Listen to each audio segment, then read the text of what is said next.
Oui, mais les livres, oui, parce que moi et les livres, c'est vraiment une longue histoire, hein. Moi, j'ai toujours été un élève très très tôt qui a été intéressé par les livres, qui a été intéressé par l'écriture, tu vois. Le livre, moi, mon premier livre, en tout cas, le premier manuscrit que j'ai écrit, je l'ai écrit à mes, allez, je l'ai écrit à mes 17 ans. Je l'ai commencé à mes 17 ans, voilà. Vraiment, je l'ai commencé à mes 17 ans, même 15 ans, tu vois, le premier manuscrit. Et je ne l'ai pas encore publié. Parce que l'audace de s'engager n'était pas mon premier livre, pour le dire vrai. Tu vois, mon premier livre, je l'ai écrit en 2006. Mais je ne l'ai pas encore publié. C'est toujours à le stade d'essai et j'hésite à le publier. Peut-être que je le publierai un jour.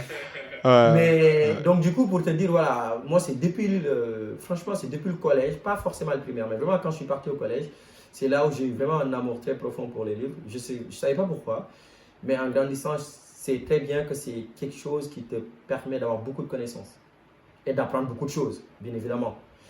Euh, et je pense que c'est quelque chose qui occupe vraiment une place très importante dans ma vie. Ma femme me dit souvent que même si tu as des problèmes financiers, je sais que tu vas toujours courir pour acheter des livres, tu vois. Voilà. Donc, du coup, Ouais. si je devais t'en citer par exemple 5 qui m'ont vraiment marqué, les mémoires d'Abdou Diouf en cinquième position m'ont vraiment marqué, tu vois. Parce que c'est un ouvrage, et je le recommande fortement, qui permet de comprendre toute l'histoire de notre pays, l'histoire politique de notre pays. Parce qu'Abdou Diouf, c'est quelqu'un qui, à 25 ans, était gouverneur de la région du Sine Saloum à 25 ans. C'est très rare aujourd'hui dans le contexte sénégalais de voir quelqu'un à 25 ans, genre qui a quand même cette fonction administrative très importante à 25 ans. Et donc voilà, au fur et à mesure de la lecture, tu apprends beaucoup de choses sur la marche de notre État, sur l'indépendance, sur la posture qu'il a eu avec Senghor. Donc les mémoires d'Abdou Diouf.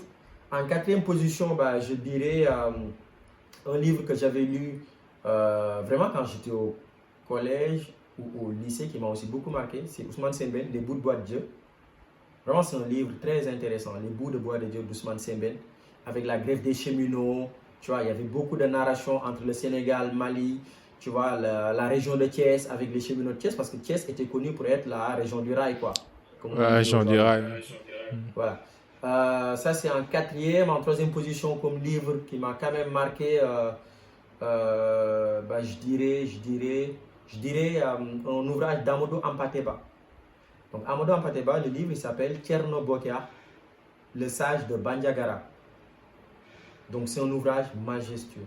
Vraiment, je devrais même le classer en première position parce que je pense que ouais, franchement, c'est l'un des ouvrages qui m'aura le plus marqué de toute ma vie, enfin, qui m'a le plus marqué. Ce qui fait qu'aujourd'hui, j'ai même envie d'aller visiter le Mali grâce à ce livre d'Amadou Ampateba, parce qu'Amadou Ampateba, c'était un Malien, un grand penseur, tu vois, qui a écrit beaucoup de livres. Mais vraiment, Thierno Bokar, c'était un sage, c'était un vieux qui était d'une érudition, enfin, extraordinaire. Vraiment. Un Malien qui était de la région de Tombouctou, enfin, vers Tombouctou, Mopti, tout ça. Et c'est quelqu'un qui me donne aujourd'hui envie d'aller voir, d'aller visiter la région de Nioro du Sahel. Nioro du Sahel, c'est à la frontière avec la Mauritanie. Mais il dit vraiment, franchement, je te le recommande et je le recommande à tous les gens qui vont suivre cette interview. Thierno Boker, le sage de Bandiagara, d'Amadou Ampateba. Ça, c'est le troisième. Deuxième livre qui m'aura quand même marqué, c'est notre livre. Ah Charité. ouais, l'audace de s'engager. L'audace Par de contre, moi, s'engager. faut que je l'achète. Où est-ce que je pourrais le trouver? Parce qu'il faut Bah, que je le il est lise. disponible sur Amazon, hein. Il est Ah, disponible sur, super, super, ouais, il est super. disponible sur Internet. Il suffit que tu tapes l'audace de s'engager, bah, tu le verras. Sur Fnac, tu peux facilement le commander. Pour les gens qui sont au Sénégal, ils peuvent aussi le commander très facilement et ils vont l'avoir très rapidement.